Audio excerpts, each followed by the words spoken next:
Lorsque vous développez des applications mobiles, il arrive un moment que vous mettiez à jour les versions de vos applications et vous voulez le signaler à l'utilisateur. Donc, pour le signaler à l'utilisateur, vous n'allez pas aller sur, par exemple, Facebook, TikTok pour aller mettre un flag là-bas ou alors faire un post pour leur dire que, tenez, il y a une nouvelle version de mon application, vous pouvez vous connecter sur Play Store pour aller la télécharger. L'une des meilleures méthodes qu'on peut utiliser pour le faire, c'est d'essayer de créer un script qui va automatiquement afficher un flag dans l'application mobile, comme le cas de cette capture de Nabil Khan.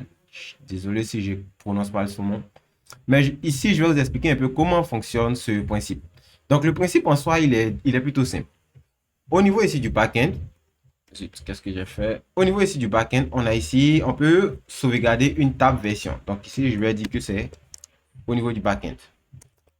Donc, au niveau du backend, on aura une table version qui va contenir les différentes versions de nos applications mobiles. Les versions peuvent être ici des entiers ou alors des versions avec ici des virgules. Donc, on peut avoir la version 1, 2, 3, 4 jusqu'à 1000 de notre application mobile. Ou alors, on peut avoir des versions 1.0.0, 1.0.1, 1.1.4, 1.3.8. Donc, au niveau du backend, on doit avoir une table qui stocke les versions de notre application ou alors une table qui stocke la version actuelle. Quand je dis une table, on peut avoir ça dans une table config. La table config peut contenir plusieurs éléments, mais on doit avoir une colonne qui affiche la version actuelle de notre application. Donc, une fois qu'on a stocké la version actuelle de notre application, on doit mettre en place peut-être, si on veut, on peut mettre en place une API qui va exposer ici cette config. Donc, elle va exposer la config. Donc, lorsqu'elle expose la config, au niveau de votre application mobile, ce que vous allez faire, c'est qu'à chaque démarrage ou alors une fois par mois ou alors une fois selon l'intervalle que vous aurez choisi ou alors à chaque démarrage, vous pouvez faire un appel silencieux vers ici l'API qui expose la config. Donc, lorsque l'API va répondre, ce que vous allez faire, c'est que vous allez prendre la version actuelle de l'API, c'est-à-dire la version 1.0.0.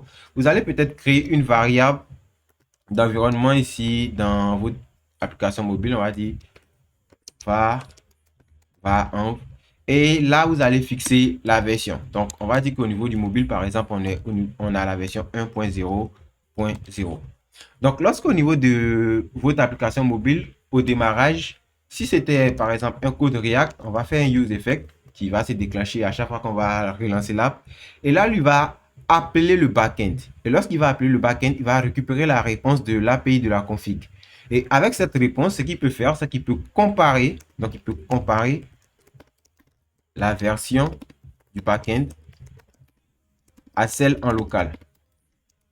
Et une fois qu'il fait cette comparaison et il remarque une différence, on peut maintenant afficher le flag de téléchargement. On affiche un bouton qui dit que il y a une nouvelle version de l'application. Cliquez ici pour télécharger. Et lorsque l'utilisateur va cliquer sur le lien ou alors le bouton, on va le rediriger soit sur Play Store, soit sur App Store. Donc, ce genre de technique, ça permet d'afficher directement l'information à vos utilisateurs afin qu'ils sachent qu'il y a une nouvelle version de votre application et plus tard, peut-être si vous voulez, vous pouvez aller maintenant faire ici la promo sur les RS. Donc, si on doit faire un petit récap, c'est qu'au niveau de votre backend, vous avez une table qui stocke la config actuelle de votre application. Ensuite, au niveau de l'application mobile aussi, vous devez venir enregistrer la version actuelle, peut-être dans un objet config, dans une constante config ou alors dans une autre variable d'environnement. Et à chaque appel d'API, vous comparez la version de l'application mobile à celle du backend pour voir s'il y a une différence. Alors là, affichez le flag qui permet de dire qu'il y a une nouvelle version de l'application et que vous devez aller télécharger.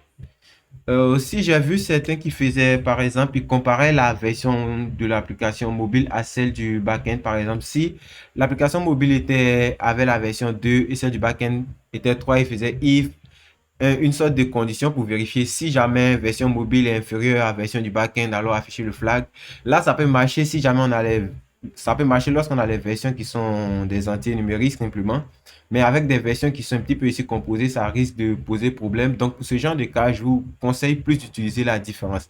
Vous pourrez dire, par exemple, si jamais la version qui est enregistrée sur l'application mobile est différente de celle qui provient du backend, alors affichez directement le flag de téléchargement.